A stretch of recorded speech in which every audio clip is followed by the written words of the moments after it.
আসসালামু আলাইকুম, স্বাগত জানাচ্ছি RTV দুপুরের সংবাদে। পুরোটা সংবাদে আপনাদের সাথে রয়েছে আমি নুসরাত সুজানা। সশস্ত্র বাহিনী দেশ ও জনগণের সাহস ও গৌরবের প্রতীক। নিরাপত্তা চ্যালেঞ্জ মোকাবেলায় সশস্ত্র বাহিনীকে সময়োপযোগী করা হবে বলে জানিয়েছেন প্রধানমন্ত্রী Tarique Rahman. President guard regiment PGR এর 51তম প্রতিষ্ঠা বার্ষিকীর অনুষ্ঠানে একথা বলেন তিনি। এ সময় নিরাপত্তার কৌশল যেন সরকার প্রধানকে জনগণ থেকে দূরে ঠেলে না দেয় সে বিষয়ে খেয়াল রাখার আহ্বানও জানান প্রধানমন্ত্রী। আরও জানাচ্ছেন শামীম চৌধুরী। রাষ্ট্রের সর্বোচ্চ গুরুত্বপূর্ণ ব্যক্তিদের সার্বিক নিরাপত্তা নিশ্চিতের লক্ষ্যে 1975 সালের 5 জুলাই গঠন করা হয় প্রেসিডেন্ট গার্ড রেজিমেন্ট। ঢাকা সেনানিবাসে PGR এর 51তম প্রতিষ্ঠা বার্ষিকীর অনুষ্ঠানে যোগ দেন প্রধানমন্ত্রী তারেক রহমান। সেখানে প্রধানমন্ত্রীকে গার্ড অব অনার প্রদর্শন করেন PGR এর একটি সুসজ্জিত দল। গার্ড অব অনার শেষে PGR সদস্যদের সঙ্গে কুশল বিনিময় করেন প্রধানমন্ত্রী, সই করেন পরিদর্শন বইতে। সেখানে একটি নিম গাছের চারা রোপণ করেন সরকার প্রধান। পরে বক্তব্যে প্রধানমন্ত্রী বলেন, একটি বিশেষায়িত বাহিনী হিসেবে প্রশিক্ষণ ও প্রযুক্তিতে PGR এর পিছিয়ে থাকার সুযোগ নেই। তৎকালীন সেনাবাহিনী প্রধান মেজর জেনারেল জিয়াউর রহমান 1975 সালের 19 সেপ্টেম্বর রাষ্ট্রপতির দেহরক্ষী ইউনিটকে প্রেসিডেন্ট গার্ড রেজিমেন্ট হিসেবে অবহিত করেন। এই নতুন নামকরণ রেজিমেন্টের কার্যক্রমকে আরও আত্মপ্রত্যয়ী এবং গতিশীল করতে ইতিবাচক ভূমিকা রেখেছে। প্রধানমন্ত্রী বলেন, আর্থসামাজিক ও সাইবার সহ বহু চ্যালেঞ্জ মোকাবেলায় সব বাহিনীর সার্বক্ষণিক প্রস্তুতি থাকা জরুরি। যে কোনো বাহিনীর সামনে প্রচলিত চ্যালেঞ্জের বাইরেও বর্তমানে আর্থসামাজিক, ভূ রাজনৈতিক পরিস্থিতি এবং তথ্য প্রযুক্তির অবাধ বিকাশের ফলে বহুমাত্রিক নিরাপত্তা চ্যালেঞ্জ তৈরি হয়েছে। সাইবার যুদ্ধ, ইলেকট্রনিক ওয়ারফেয়ার, ড্রোন যুদ্ধ কিংবা তথ্য যুদ্ধ, এসব নতুন নতুন ক্ষেত্রগুলো কোনোভাবেই উপেক্ষা করার সুযোগ নেই। একটি গণতান্ত্রিক সরকারের প্রধান হিসেবে দেশের জনগণের বিশ্বাস এবং ভালোবাসার উপর আস্থা এবং নির্ভরতা বজায় রাখার প্রত্যাশাও ব্যক্ত করেন প্রধানমন্ত্রী। আত্মবিশ্বাসী এবং গৌরবান্বিত করেছে বলে শামীম চৌধুরী, RTV, ঢাকা। এদিকে সরকারি কোনো অনুষ্ঠান উপলক্ষে প্রস্তুত করা ব্যানার, ফেস্টুন ও বিলবোর্ডে প্রধানমন্ত্রীর ছবি ব্যবহার সম্পূর্ণরূপে নিষিদ্ধ করেছে সরকার। একই সঙ্গে প্রচার সামগ্রী তৈরির ক্ষেত্রে অনুষ্ঠানের বিষয়বস্তু, উদ্দেশ্য ও বার্তাকে প্রাধান্য দিয়ে সুস্পষ্টভাবে উপস্থাপনের নির্দেশনা দেওয়া হয়েছে। দুপুরে মন্ত্রিপরিষদ বিভাগ থেকে জারি করা পরিপত্রে এই নির্দেশনা দেওয়া হয়েছে। পরিপত্রে বলা হয়, সরকারি কোনো অনুষ্ঠান উপলক্ষে প্রস্তুত করা ব্যানার, ফেস্টুন ও বিলবোর্ডে প্রধানমন্ত্রীর ছবি 3D বা অন্য কোনো আঙ্গিকে ব্যবহার সম্পূর্ণরূপে নিষিদ্ধ করা হলো। বিষয়টি অতীব গুরুত্বপূর্ণ এবং অনতি বিলম্বে কার্যকর হবে বলেও পরিপত্রে জানানো হয়েছে।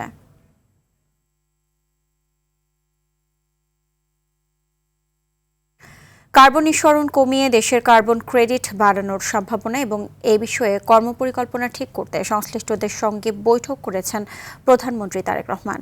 রবিবার সচিবালয়ে মন্ত্রিপরিষদ বিভাগে প্রধানমন্ত্রীর কার্যালয়ে অনুষ্ঠিত জলবায়ু পরিবর্তন বিষয়ক এক সভায় এ বিষয়ে প্রয়োজনীয় নির্দেশনাও দেন প্রধানমন্ত্রী। এর আগে উন্নত পল্লী সমৃদ্ধ দেশ সবার আগে বাংলাদেশ এই প্রতিপাদ্যকে সামনে রেখে জাতীয় পল্লী উন্নয়ন দিবস 2026 উপলক্ষে স্মারক ডাক টিকিট উদ্বোধন করেন প্রধানমন্ত্রী তারেক রহমান। 10 টাকা মূল্যমানের স্মারক ডাক টিকিটের সঙ্গে একটি উদ্বোধনী খাম ও 5 টাকা মূল্যমানের একটি ডাটা কার্ডও প্রকাশ করা হয়। বিজ্ঞান ও প্রযুক্তিকে এগিয়ে নিতে কাজ করছে সরকার, তাই নতুন নতুন আবিষ্কার ও গবেষণার জন্য বাজেটে বরাদ্দ রাখা হয়েছে বলে জানিয়েছেন স্বাস্থ্য ও পরিবার কল্যাণমন্ত্রী সরদার মোহাম্মদ সাখাওয়াত হোসেন। সকালে ঢাকা বিশ্ববিদ্যালয়ের সিনেট মিলনায়তনে আন্তর্জাতিক টেকনোলজি ও জনস্বাস্থ্য বিষয়ক সম্মেলন নিয়ে আয়োজিত এক আলোচনা সভায় তিনি এসব কথা বলেন। মন্ত্রী বলেন, মানুষের সেবার মান উন্নয়নে কাজ করা হচ্ছে। জেলা উপজেলা পর্যায়ে মেডিকেল সরঞ্জাম বৃদ্ধির জন্য সরকারের পক্ষ থেকে নানা উদ্যোগ গ্রহণ করা হয়েছে। দেশের বিপুল সংখ্যক জনগোষ্ঠীকে সীমিত বরাদ্দের মধ্যেও চিকিৎসক ও নার্সরা সেবা প্রদান করছে বলে জানান স্বাস্থ্যমন্ত্রী।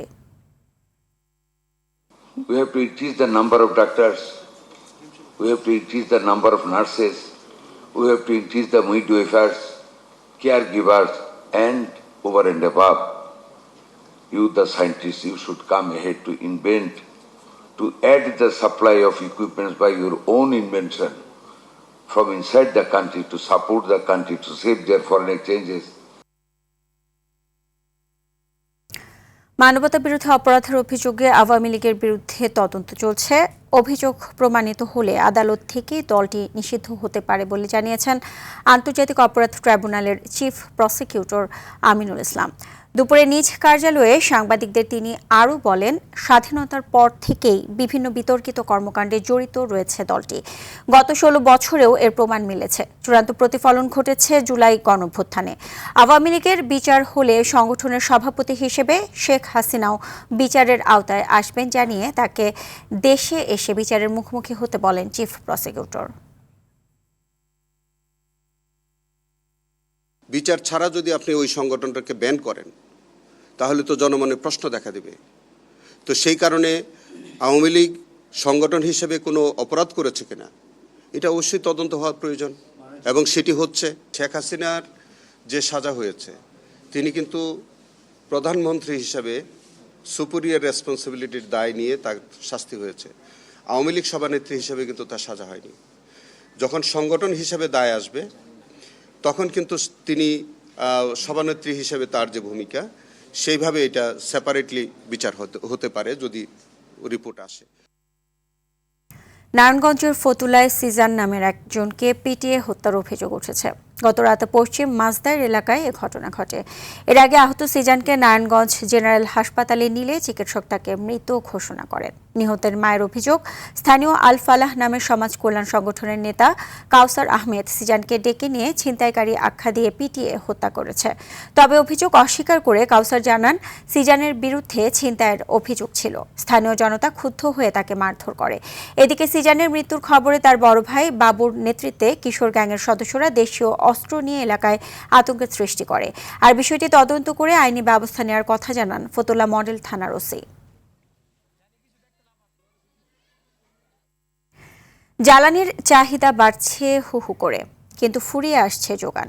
বিশেষজ্ঞরা হুঁশিয়ারি দিয়ে বলছেন, অভ্যন্তরীণ উৎপাদন যদি এখনই বাড়ানো না যায় তবে বড় ধরনের সংকটের মুখে পড়তে যাচ্ছে দেশ। অবশ্য খাতটিতে টেনে তুলতে এবারের বাজেটে বরাদ্দ বাড়িয়েছে সরকার, যাকে স্বাগত জানিয়েছেন অর্থনীতিবিদ ও জ্বালানি বিশেষজ্ঞরা। সর্দার রাজীবের রিপোর্টে থাকছে বিস্তারিত। বিগত সরকারের রেখে যাওয়া দুর্বল জ্বালানি কাঠামোর চাপে ভেঙে পড়েছে দেশের উৎপাদন ব্যবস্থা। তেল গ্যাসের তীব্র সংকটে একদিকে ব্যাহত হচ্ছে বিদ্যুৎ উৎপাদন, অন্যদিকে আলোর মুখী দেখছে না মিরসরাই সহ নতুন অর্থনৈতিক অঞ্চলগুলো। এমন পরিস্থিতিতে আমদানি নির্ভর জ্বালানি নীতি ভেঙে দেশীয় উৎপাদনে গুরুত্ব দিয়েছে নতুন সরকার। এজন্য খাতটিতে বাড়ানো হয়েছে বাজেট বরাদ্দ, যার প্রায় পুরোটাই খরচ করা হবে নতুন কূপ খনন সহ উন্নয়ন ব্যয়। 26-27 অর্থবছরে কিন্তু সরকারের নিরবচ্ছিন্ন বিদ্যুতের ঘোষণার মধ্যেই সম্প্রতি তীব্র লোডশেডিংয়ের কবলে পড়ে দেশ। বিষয়টিকে জাতীয় সংকটে দাবি করে তা উত্তরণের কথা জানান সংশ্লিষ্ট মন্ত্রী। এটা একটা জাতীয় সংকট, আমরা সবাই মিলে এই সংকটটা উত্তরণ করার জন্য ঐক্যবদ্ধভাবে চেষ্টা করি। তবে জ্বালানি তেলের সংকটে লোডশেডিং হয়েছে জানিয়ে উৎপাদক প্রতিষ্ঠানগুলো বলছে, নিরবচ্ছিন্ন বিদ্যুতের জন্য বিপুল পরিমাণ বকেয়া পাওনা পরিশোধ হওয়া জরুরি। বিদ্যুৎ খাতে আপনার বকেয়া প্রায় 54,000 টাকা, 14,000 টাকা। অতিরিক্ত আমাদের প্রাইভেট সেক্টরে তেল ভিত্তিক কেন্দ্রেরই বোধ হয় 11,000 টাকা বকেয়া আমাদের দিয়ে থাকতো, তাহলে কি কই লোডশেডিং কমে না ওদের খাইলে আমরা দিত। এ সময় জ্বালানি নিরাপত্তায় দেশীয় কয়লা উৎপাদনে গুরুত্ব দিয়ে এই ব্যবসায়ী নেতা বলেন, রাজনৈতিক বিবেচনায় বিগত সময়ে বেড়েছে আমদানি কার্যক্রম। কোঅপারেটিভ ঠিক কবে আমাদের এই যে এনার্জিটা আছে এটাকে এক্সট্রাক্ট করা, আমি ডেফিনেটলি এটাকে কত টাকা দিতে, এটাই সঠিক আমাদেরকে এনার্জি রিকারে এটা হলো 100% যদি আমি কয়লাতে কোঅপারেটিভ দেশে এটা তো ডিসক্রিট মানে চলার মতো আমাদের এনাফ কয়লা আমরা দিচ্ছি। এদিকে নবায়নযোগ্য জ্বালানি উন্নয়নে জীবাশ্ম জ্বালানি আমদানি বন্ধের আহ্বান জানিয়েছেন সংশ্লিষ্ট ব্যবসায়ীরা। আমদানি নির্ভরতা কমাতে না পারলে অর্থনীতিকে আপনার চাকা কিন্তু সবল করা যাবে না, কারণ এটা খুবই সত্যিকার বিষয় যে আমাদের অধিকাংশ বিদেশি টাকা অর্থাৎ বৈদেশিক মুদ্রা যেটাকে বলে সেটা এই জ্বালানি আমদানিতে চলে যাচ্ছে। বাজেটে নবায়নযোগ্য জ্বালানি খাতের বরাদ্দ ইতিবাচক হলেও বিশ্লেষকরা বলছেন দেশীয় জ্বালানি উন্নয়নে সামগ্রিক বরাদ্দ উপযুক্ত নয়। আমাদের নিজস্ব জ্বালানি নিরাপত্তার কথা বিবেচনা করি, আমরা যদি 2-3 হাজার মেগাওয়াট রিনিউয়েবল এনার্জি খুব দ্রুততার সাথে করতে পারি আগামী 1-2 বছরের ভিতরে, সেটা আমাদেরকে যথেষ্ট সহায়তা করবে। 393 কোটি টাকা বাড়িয়ে চলতি অর্থ বছরে বিদ্যুৎ ও জ্বালানি খাতে বরাদ্দ দেওয়া হয়েছে 17,345 কোটি টাকা। তবে জ্বালানিতে দ্বিগুণের বেশি বাড়লেও কমেছে বিদ্যুৎ খাতে। 2027 সনের সর্দার রাজীব আর টিভি, ঢাকা। অর্থ প্রদান। চট্টগ্রাম নগরীর দুমপাড়া এলাকায় সড়ক দুর্ঘটনায় 2 মোটরসাইকেল আরোহী নিহত হয়েছেন। শনিবার রাত 11টার দিকে এই দুর্ঘটনা ঘটে। বন্দর থানার ওসি জানান, দুর্ঘটনার পর গুরুতর আহত অবস্থায় দুজনকে উদ্ধার করে চট্টগ্রাম মেডিকেল কলেজ হাসপাতালে নেওয়া হলে চিকিৎসক তাদের মৃত ঘোষণা করেন। নিহতদের একজন হলেন সীতাকুণ্ড উপজেলার ফৌজদারহাট এলাকায় আসাদুল, অন্যজনের পরিচয় জানা যায়নি। তাদের মরদেহ ময়নাতদন্তের জন্য হাসপাতালের মর্গে রাখা হয়েছে। জানাবো ন্যাশনাল লাইফ ইন্স্যুরেন্স আন্তর্জাতিক সংবাদ। লাখো মানুষের অশ্রুসিক্ত বিদায় আর প্রতিশোধের শপথে তেহরানে সম্পন্ন হল ইরানের প্রয়াত সর্বোচ্চ নেতা আয়াতুল্লাহ খামেনির প্রথম জানাজা। শিশু নাতনি সহ পরিবারের 4 সদস্যের কফিন ঘিরে গ্র্যান্ড মোসাল্লায় নামে কোটি মানুষের ঢল। নজিরবিহীন নিরাপত্তার মাঝেই নতুন নেতৃত্ব ও শোকার্ত জনতা দেয় কঠিন জবাবের হুঁশিয়ারি। বিস্তারিত আজহার স্বপ্নিলের রিপোর্টে। শোকের চাদরে ঢাকা তেহরান, কিন্তু বাতাসে ভাসছে প্রতিশোধের তীব্র স্লোগান। দেশটির সর্বোচ্চ নেতা আয়াতুল্লাহ আলী খামেনির প্রয়াণে স্তব্ধ গোটা ইরান। শেষ শ্রদ্ধা জানাতে গ্র্যান্ড মোসল্লায় রাতভর অবস্থান করছেন লাখো মানুষ। তেহরানের গ্র্যান্ড মোসল্লায় স্থানীয় সময় সকাল 8টায় সম্পন্ন হয় আয়াতুল্লাহ খামেনির প্রথম জানাজা। হামলায় নিহত খামেনির সঙ্গে তার শিশু নাতনি সহ পরিবারের অন্য 4 সদস্যের কফিন সামনে আনা হলে কান্নায় ভেঙে পড়েন উপস্থিত জনতা। তীব্র গরমের মধ্যেও জনসমুদ্র সামলাতে পুরো এলাকায় পানি ছিটানো হয়। এই জানাজা শেষে সোমবার তেহরানে রাষ্ট্রীয় শোভাযাত্রা এবং পরবর্তীতে পবিত্র শহর কমে নেওয়া হবে তার মরদেহ। 1989 সালে খোমেনির পর এটি ইরানের বৃহত্তম রাষ্ট্রীয় শোকানুষ্ঠান। সব আনুষ্ঠানিকতা শেষে আগামী বৃহস্পতিবার মাশহাদে দাফনের মধ্য দিয়ে শেষ হবে 4 দশকের এক অধ্যায়ের। আজহার স্বপ্নিল, RTV। খেলার খবর। জিম্বাবুয়ের বিপক্ষে 3 ম্যাচের ওয়ানডে সিরিজকে সামনে রেখে হারারেতে অনুশীলন করেছে বাংলাদেশ ক্রিকেট দল। স্বাগতিকদের সঙ্গে এর আগে একমাত্র টেস্টে হারের ব্যর্থতা ভুলে মেহেদী হাসান মিরাজের নেতৃত্বে ওয়ানডেতে ঘুরে দাঁড়াতে মরিয়া ফিল সিমন্সের শিষ্যরা। হারারেতে আগামীকাল সিরিজের প্রথম ওয়ানডেতে মাঠে নামবে 2 দল। এরপর একই ভেন্যুতে 9 ও 11 জুলাই অনুষ্ঠিত হবে সিরিজের দ্বিতীয় ও তৃতীয় ওয়ানডে।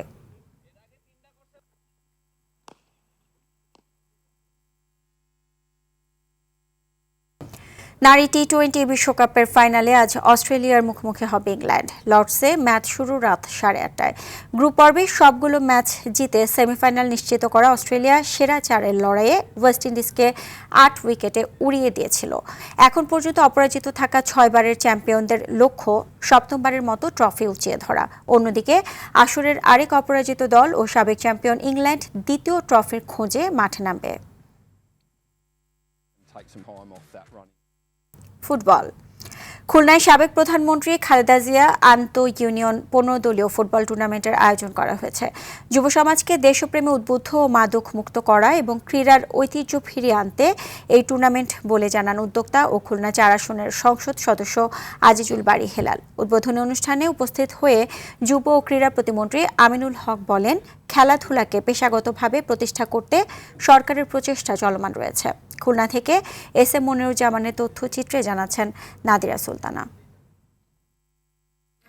খুলনার রূপসা, তেরখাদা ও দীঘলিয়া উপজেলার 15টি ইউনিয়নের টিম নিয়ে শুরু হয়েছে সাবেক প্রধানমন্ত্রী বেগম খালেদা জিয়া ফুটবল টুর্নামেন্ট। শনিবার বিকেলে রূপসার পালেরহাট ফুটবল মাঠে এর উদ্বোধন করেন যুব ও ক্রীড়া প্রতিমন্ত্রী। এ সময় তিনি বলেন, প্রধানমন্ত্রীর নেতৃত্বে দেশের ক্রীড়ার উন্নয়নে ব্যাপক পরিকল্পনা নেওয়া হয়েছে।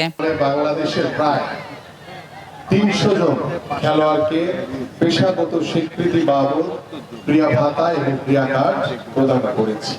আমরা সর্বমোট 500 জন ক্রীড়াবিদকে আমরা ক্রিয়া ভাতা প্রদান করে আমরা পেশাদারিত্বের একটি সুদৃঢ় জায়গা তৈরি করতে চাই।